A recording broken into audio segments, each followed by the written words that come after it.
புதுக்கோட்டையில் பள்ளி நிகழ்ச்சியில் கலந்து கொண்ட சட்டத்துறை அமைச்சர் ரகுபதி மாணவர்களிடையே சிறப்புரையாற்றினார். புதுக்கோட்டை புதிய பேருந்து நிலையம் அருகே உள்ள அரசு ராணியார் மகளிர் மேல்நிலைப் பள்ளியில் மாணவர்களுக்கான மிதிவண்டி வழங்கும் நிகழ்வு மாவட்ட ஆட்சியர் அருணா தலைமையில் நடைபெற்றது. இதில் சட்டத்துறை அமைச்சர் ரகுபதி சிறப்பு அழைப்பாளராக கலந்து கொண்டு மாணவிகளுக்கு விலையில்லா மிதிவண்டிகளை வழங்கினார். பின்னர் மாணவர்களிடையே சிறப்புரையாற்றிய அமைச்சர், கல்வி என்கிற செல்வத்தை யாராலும் திருட முடியாது எனவும், நம்மிடம் உள்ள மற்ற செல்வங்களை திருடி சென்று விடுவார்கள், ஆனால் கல்வி செல்வம் என்றைக்கும் களவாட முடியாது என அறிவுரை கூறி சிறப்புரையாற்றினார். இந்த நிகழ்வில் எம்எல்ஏ வை முத்துராஜா, மாநகராட்சி மேயர் திலகவதி, துணை மேயர் ஆகியோர் கலந்து கொண்டனர். போலூர் பகுதியில் இருசக்கர வாகனம் மீது கார் மோதி ஏற்பட்ட விபத்தில் தந்தை மகன் உயிரிழந்த சம்பவம் சோகத்தை ஏற்படுத்தியுள்ளது. திருவண்ணாமலை மாவட்டம் போலூர் பூக்கார அருணாச்சலம் தெருவில் வசித்து வருபவர் குப்பன் மற்றும் இவரது மகன் பாலசுப்ரமணி. இவர்கள் இருவரும் சொந்த ஊரான கொரல்பாக்கம் கிராமத்திற்கு பைக்கில் சென்றுவிட்டு மீண்டும் வீடு திரும்பினர். பைக்கை பாலசுப்ரமணி ஓட்டி வர பின்னால் குப்பன் அமர்ந்து வந்துள்ளார்.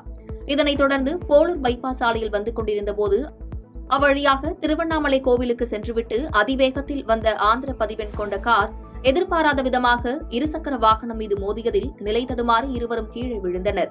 அதே நேரத்தில் பின்னால் வந்த ராமாபுரம் கிராமத்தைச் சேர்ந்த சேட்டு மற்றும் நாயுடுமங்கலத்தைச் சேர்ந்த மாதவன் ஆகியோரது பைக் மீதும் கார் மோதியது.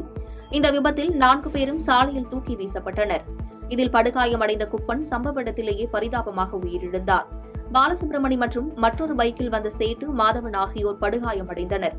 இதனை கண்ட அப்பகுதி மக்கள் பாலசுப்ரமணியை மீட்டு ஆம்புலன்ஸ் மூலம் வேலூர் அரசு மருத்துவக் கல்லூரி மருத்துவமனைக்கு அனுப்பி வைத்தனர். அங்கு பாலசுப்ரமணியம் சிகிச்சை பலனின்றி சிறிது நேரத்தில் உயிரிழந்தார். மேலும் சேட்டு, மாதவன் ஆகிய இருவரும் அரசு மருத்துவமனையில் சிகிச்சை பெற்று வருகின்றனர். இதுகுறித்து வழக்கு பதிந்த காவல்துறையினர் விபத்து ஏற்படுத்திவிட்டு தப்பி ஓடிய கார் ஓட்டுநரை தேடி வருகின்றனர். கார் மோதிய விபத்தில் தந்தை மகன் உயிரிழந்த சம்பவம் அப்பகுதியில் சோகத்தை ஏற்படுத்தியுள்ளது.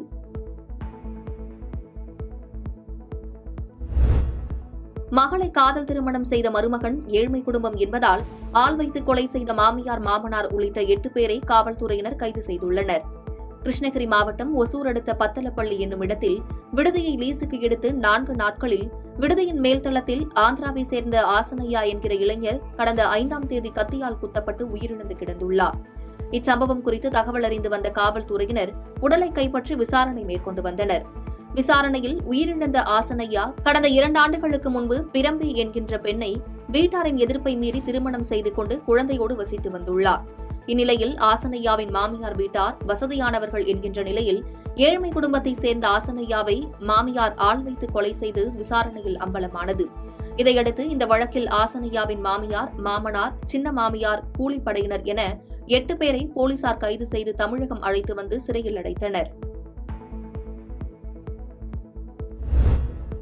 ராணிப்பேட்டை மாவட்டத்தில் பள்ளத்தில் இறங்கி விளையாடிக் கொண்டிருந்த 4 வயது பெண் குழந்தை நீரில் மூழ்கி உயிரிழந்த சம்பவம் சோகத்தை ஏற்படுத்தியுள்ளது. ராணிப்பேட்டை மாவட்டம் சோளிங்கர் அடுத்த தாலிக்கால் பஞ்சாயத்துக்கு உட்பட்ட பனவட்டம்பாடி கிராமத்தை சார்ந்தவர் சிதம்பரம். இவர் தனியார் தொழிற்சாலையில் தினக்கூலியாக வேலை செய்து வருகிறார். இவருக்கு திருமணமாகி மோனிஷா என்ற மனைவியும் பிரியங்கா என்ற 4 வயது குழந்தையும் உள்ளனர். இந்நிலையில் மோனிஷா 100 நாள் வேலைக்கு சென்றுள்ளார். அப்பொழுது குழந்தையும் அழைத்து சென்றுள்ளார். பின்னர் வேலையை தொடங்கிய பிரியங்கா குழந்தையை அருகாமையில் உள்ள மரத்தடியில் விட்டு சென்றுள்ளார்.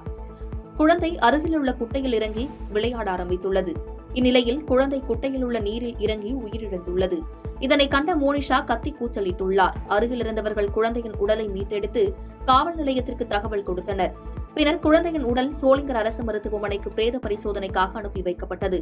நீரில் மூழ்கி குழந்தை உயிரிழந்த சம்பவம் பெரும் சோகத்தை ஏற்படுத்தியுள்ளது.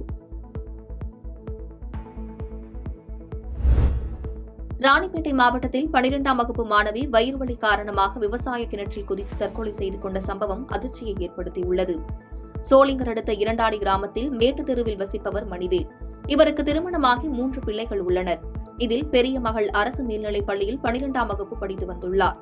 இந்த நிலையில் இரவு அனைவரும் உறங்கிக் கொண்டிருக்கும் போது வயிறு வலி தாங்க முடியாமல் மாணவி விவசாய கிணற்றில் குதித்து தற்கொலை செய்து கொண்டுள்ளார்.